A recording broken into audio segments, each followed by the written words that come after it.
I went golfing this morning with my dad and forgot to bring my riding jacket.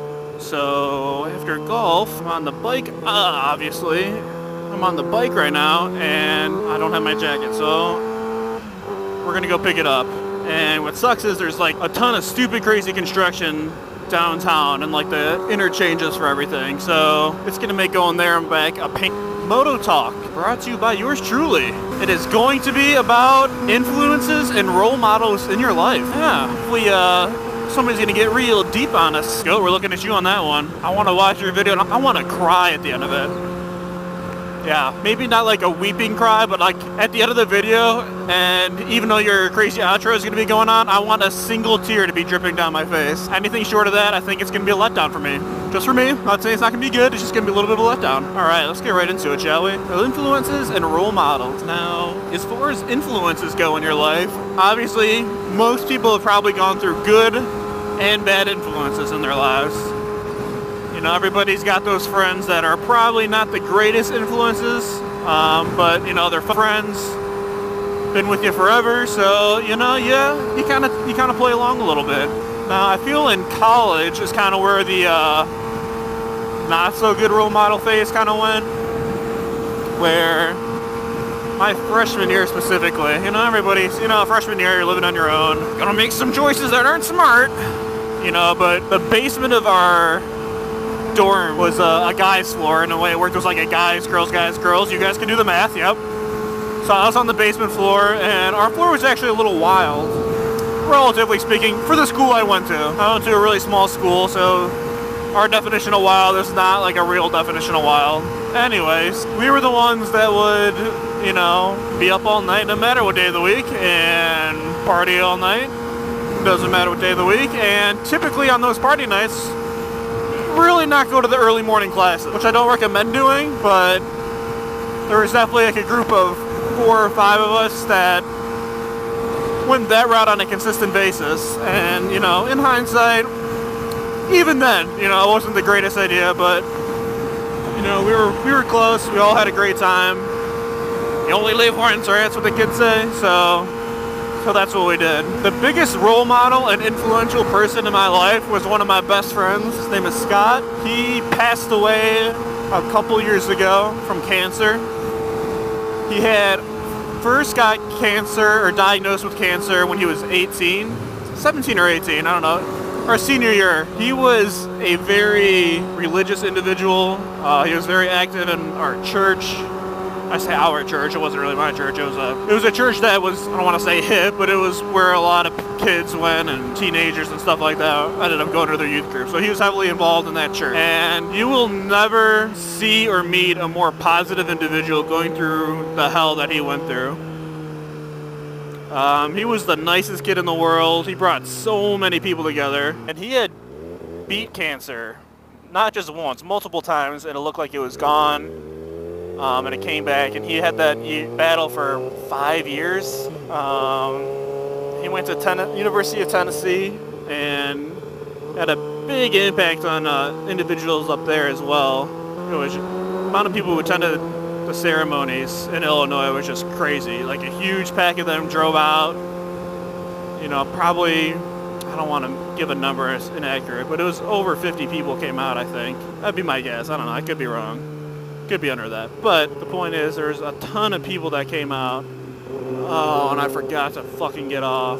God damn it. Now, when I say construction, I didn't think they were literally just shutting it down. That's how I get downtown, right there. Fuck my life. Anyways, he was the most positive individual I've ever been around, and I most likely ever will be around. And I was with him to the end, obviously. He's been one of my friends for years and years and years. I grew up with him, so he was easily the biggest influence in my life, and just one of those guys that, like, anytime I was around him, I kind of felt like a piece of shit. Like, that's how good he was. But he's a large reason why I'm still friends with, you know, friends that I currently have right now. The people who I play softball with on Tuesdays, like, that is all 100% due to Scott. I mean, I would not have really met them, or it's hard to really comprehend. I don't know how to describe it, but having somebody like that in your life is obviously you realize it at the time, but once they're gone, I mean, it really just amplifies tenfold. Like, there's there's nothing I wouldn't do to get him back, obviously, but he just went way too soon. And, he didn't drink, he didn't smoke. He was nice to every single person. Anybody who called him, he'd say, come over. He didn't have to know anybody. And you could be a stranger on the street. He'd be like, come on over. Let's hang out at the pool. I mean, it didn't matter. And he just had that kind of attitude towards everybody and every aspect of life. And it's hard for people to live like that. And, he didn't get frustrated easily, which, I try to bring a lot of issues that I have in life. I try to downplay them because in the scheme of things, they're really not that big. If something goes wrong at work and you stress about it, it's just not worth it. That's why little things like accidents and shit like that, I mean, it sucks, it's an inconvenience, but in the scheme of everything that's going on around you, like that accident we just saw, like, who does that affect? That affects those two people, and literally that's it. Generally speaking, I mean, these little things that we bitch and moan about are just so pointless and stupid. And I don't understand.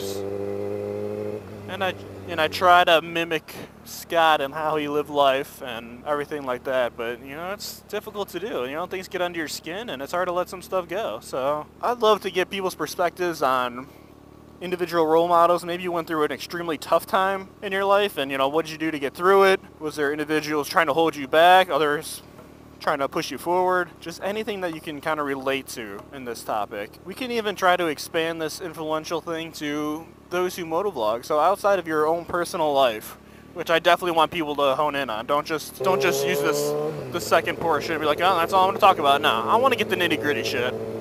I don't want to hear you say, oh, I saw I do it with Dan and it looked fun, so I decided to motovlog. No. I know there's been some topics of, how'd you get into motovlogging and stuff like that, but yeah. Are there any influential motovloggers that you guys try to, I don't want to say act like or be like, but role model, people have influenced you to motovlog or a specific way of motovlogging? I don't want to say that people, I think just as a whole the community influenced me just because I saw how awesome and tight-knit they are. But I don't have like one individual motovlogger that when I saw them I was like, that's it, I'm gonna motovlog. So yeah, I'm gonna put a shitload of different shit on the screen right here-ish somewhere, I don't know. And those are the people who are gonna be called out. So that's my call-out list. Shitload of different shit is equivalent to call-out list. For those who didn't know, you learned something new today. So that's gonna about do it. I know I didn't really get real into it, but I'm hoping to get really deep in this discussion and really talk about it. Where do I want to go? I want to get on 290, but I don't know. But yeah, I really have one specific person that comes to mind as far as influential people, and that was Scott. Obviously not the same that he's not with us today, but as anybody who's gone through something like that, that never leaves you. All of our friends were closer because of it. I think we got, it just seems like everybody always waits for something bad to happen to kind of get a grasp on reality in a way.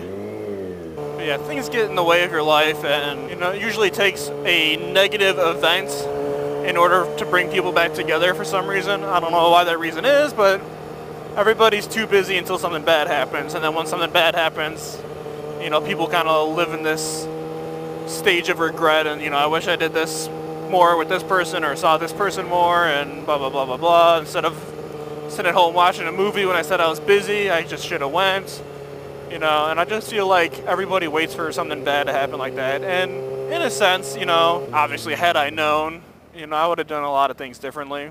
With him, I would have went on a lot more spontaneous trips. He's always a big fan of that. Just middle of the night, be like, you want to go to Tennessee tonight? Like, let's go. And it's something that I do regret, that I missed out on some trips, and thought I was gonna have this opportunity to be with him forever, and that was not the case. All right, everybody, that's gonna do it for this week's MotoTalk. Thanks for checking it out. Make sure to hit that subscribe button if you're feeling it, the like button if you're really feeling it, and we're going to ask for some mandatory comments. That is not optional. Subscribe and like is optional. Comments are not. So that'd be great. Alright, everybody. I'll see you next time.